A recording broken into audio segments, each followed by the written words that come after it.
Hello students, this is the lecture of Communication Skills Second 4th Sem Polytechnic और मैं हूँ doctor Manali Nigam from RBS polytechnic Bijpuri Agra. तो students आप लोग पढ़ रहे थे आपका टॉपिक कंजंक्शन और कंजंक्शन में के प्रीवियस लेक्चर में हमने पढ़ा था कि व्हाट इज़ कंजंक्शन, कंजंक्शन क्या होती है और जो कंजंक्शन के प्रकार होते हैं यानी कि द टाइप्स ऑफ कंजंक्शन और कंजंक्शन के रूल्स मैंने आपके शुरू कराए थे और उसमें हमने सबसे पहले जो कंजंक्शन पढ़ी थी वो थी हमारी कोऑर्डिनेटिंग कंजंक्शन। अब कोऑर्डिनेटिंग कंजंक्शन के बाद जो नेक्स्ट हमारी कंजंक्शन है आज और जिसे हमें स्टडी करना है दैट इज सबऑर्डिनेटिंग कंजंक्शन। तो सबऑर्डिनेटिंग कंजंक्शन के बारे में थोड़ा सा मैं आपको बताऊंगी दैट दीज जो कंजंक्शन होती हैं उसे हम यूज़ करते हैं सबऑर्डिनेट क्लॉज में और जहाँ पे एक सबऑर्डिनेट क्लॉज होता है और एक जो है आपका इंडिपेंडेंट यानी कि प्रिंसिपल क्लॉज होता है। और अब मैंने आपको बताया था कि प्रिंसिपल क्लॉज क्या होता है, सबऑर्डिनेट क्लॉज क्या होता है। देखिए साफ साफ लिखा है उसमें इंडिपेंडेंट क्लॉज या प्रिंसिपल क्लॉज का मतलब होता है जो किसी पर भी डिपेंड नहीं है, जो कि अपने आप में स्वतंत्र है, और सबऑर्डिनेट का मतलब होता है जो किसी न किसी पर डिपेंड कर रहा है। जैसे कि आपके सामने एक एग्जाम्पल है, I will by a new motor bike if you pass the exam. अब ये जो बात का सेंटेंस है आपका if you pass the exam, यदि तुम एग्ज़ाम पास कर लेते हो, तो क्या आप ये सेंटेंस को कंप्लीट मान रहे हैं? मतलब ये क्या ये सेंटेंस अपने आप में कंप्लीट है? नहीं है ना, अपूर्ण है। और क्योंकि ये अपूर्ण है इसलिए कैसा डिपेंडेंट है या सबऑर्डिनेट है, इसलिए इसे हम सबऑर्डिनेट क्लॉज कहते हैं। लेकिन इससे पहले वाला जो सेंटेंस है I will by a new motor bike, ये अपने आप में कंप्लीट है। अगर मैं यहाँ पे अभी फुल स्टॉप लगा दूंगी तो it is a meaningful sentence that I will by a new motor bike, कि मैं एक नई मोटर बाइक खरीदूंगा। तो इस प्रकार से ये सेंटेंस कौन सी क्लॉज में है? This is in principle clause या जो है आपका इंडिपेंडेंट क्लॉज है ये सेंटेंस, और जो दूसरा है वो हमारा सबऑर्डिनेट क्लॉज है। और सबऑर्डिनेट कंजंक्शन में यानी सबऑर्डिनेटिंग कंजंक्शन जो होती हैं वो भी कई सारी होती हैं। कुछ उनमें से कुछ जो है मैंने आपके सामने प्रेजेंट की हैं, जैसे कि as, although, before, because, since, when, where, who, ये भी जो है कंजंक्शन के अंतर्गत आते हैं और ये संयोजक ये जो है एक दूसरे सेंटेंस को दूसरे सेंटेंस से जोड़ने का कार्य करते हैं। तो इस प्रकार से सबऑर्डिनेटिंग कंजंक्शन की सहायता से भी हम अपने सेंटेंसेस को आपस में जोड़ते हैं। सबऑर्डिनेटिंग कंजंक्शन के बाद में जो नेक्स्ट हमारी कंजंक्शन है दैट इज कोरिलेटिव कंजंक्शन। अब कोरिलेटिव कंजंक्शन कौन सी होती है? जो कंजंक्शन जो है यूज करी जाती है किसी इक्वल सेंटेंसेस में। जैसे कि बहुत सारे कंजंक्शन आपने देखी होंगी जिनमें डैश डैश डैश मोस्टली लगे रहते हैं, जैसे कि नॉट ओनली बट आल्सो, जो एक सारे तरीके से दो होती हैं और दो जगह प्रयोग की जाती है एक सेंटेंस में।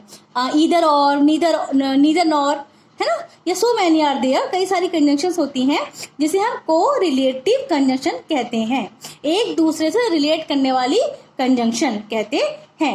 ये जो कंजंक्शन है are always used to join equal sentence elements together, जहाँ पे दो सेंटेंस मतलब इस तरह के होते हैं जो एक दूसरे से संबंध रखते हैं, वहां पे हम कोरिलेटिव, देखो नाम से क्लियर हो रहा है, हर कंजंक्शन को रटने की जरूरत नहीं है, केवल नाम से क्लियर समझ रहे हैं हम।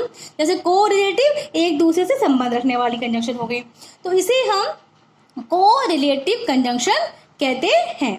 एग्जाम्पल देखिए, आइदर रोहन और Mohan will come home today. अब यहाँ पे आइदर रोहन और मोहन, या तो रोहन आएगा या मोहन आएगा, मतलब दोनों में से कोई ना कोई आएगा। आइदर और माने होता है या तो ये आएगा या तो वो आएगा, है ना, दोनों में इक्वली पार्ट है सेंटेंस का। आइदर रोहन और Mohan will come home today.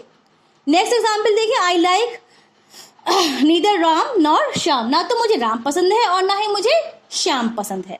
इस तरीके से ये भी एक कोरिलेटिव कंजंक्शन है। Next one, he is not so silly as the teacher expected, वो उतना भी सिली नहीं था, उतना भी बेवकूफ नहीं था जितना कि टीचर ने सोचा था।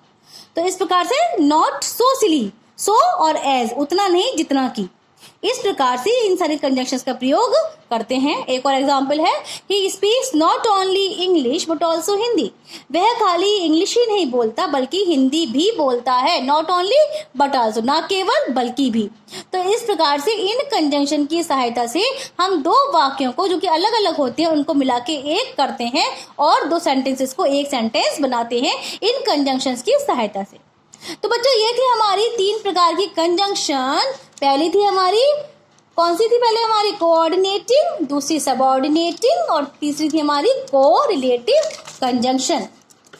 अब इतना समझने के बाद में मैंने उनमें से कुछ सिलेक्टेड कंजंक्शंस के बारे में लिखा है और उनके हिंदी में जो अर्थ होते हैं वो भी आपके लिए लिख दिए हैं। इन्हें पढ़िएगा और समझिएगा। जैसे सिंपली तो कुछ वर्ड्स है तो बिल्कुल सिंपल है जो आप लोग इसका अर्थ समझते हैं, जैसे कि एंड का और, एज वेल एज और भी, तथा अदरवाइज जो कि क्या कि दो चीजों के सेलेक्ट करने के सेंस में होता है, अदरवाइज अथवा, है ना, और देयरफॉर, सो, हैंस, अतः, इसलिए।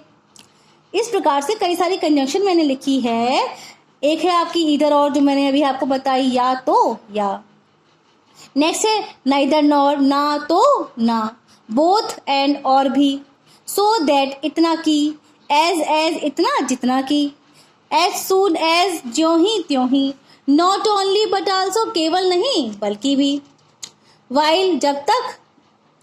वेयर जहाँ, मतलब मैंने आपको बताया भी था जब मैंने आपको इंटेरोगेटिव वर्ड्स बताए थे कि वेयर, हु, हाउ, इन सब का यूज़, जैसे कि आप इंटेरोगेटिव वर्ड्स में कहाँ और क्यों करते हैं वहाँ पे बिल्कुल जस्ट अपोजिट आता है। जब सेंटेंस के बीच में आता है एज ए कंजंक्शन तो जहाँ, ज्यों, जैसे, इस तरह से इनका प्रयोग करते हैं। और जैसे हु है, हु माने कौन होता है, और जैसे वो बीच में आता है सेंटेंस में एज ए कंजंक्शन तो वो जो व्यक्ति के लिए प्रयोग करते हैं। बिकॉज, दो, ऑल दो, एज क्योंकि, यट फिर भी, नॉट यट अभी नहीं, और बाकी यहाँ आपकी एटसेट्रा कई सारी कंजंक्शन होती हैं। उन्हें आप देखिएगा, समझिएगा। ये कुछ सिलेक्टेड कंजंक्शंस थी जिनके बारे में अभी थोड़ा सा हमने डिस्कस किया है। एक एक्सरसाइज भी मैंने इसके बेस पे आपको एज एन एग्जाम्पल कराई है, जरा देखें और समझें। For example, she was intelligent, she was poor. She was intelligent मैंने लगाया बट शी वॉज पुअर। अब यहाँ पे बट क्यों लगाया गया है? Just because she was intelligent. अगर मैं इन दोनों को सेपरेटली पढ़ती हूँ, शी वॉज इंटेलिजेंट, वह कैसी थी? इंटेलिजेंट थी, गरीब थी, वह गरीब थी, वह इंटेलिजेंट थी, वह गरीब थी। ये जो दोनों बातें हैं ये विरोधाभास की स्थिति में है, पैराडॉक्सिकल एलिमेंट है इसके अंदर, विरोधाभास है। और जब विरोधाभास होता है तब वहां पे हम बट का प्रयोग करते हैं। लेकिन क्योंकि आप जब ये सेंटेंस हिंदी में बोलोगे तब भी आप मतलब देखो, वह इंटेलिजेंट थी लेकिन गरीब थी, ऐसे तो बोलेंगे। तो यहाँ पे हमने यूज किया बट का। नेक्स्ट देखिए, he can travel by land और बाय एयर। या तो वह लैंड से यात्रा करेगा, लैंड यानी कि बस या ट्रेन से यात्रा करेगा, या फिर वो एयर यानी कि फ्लाइट से यात्रा करेगा।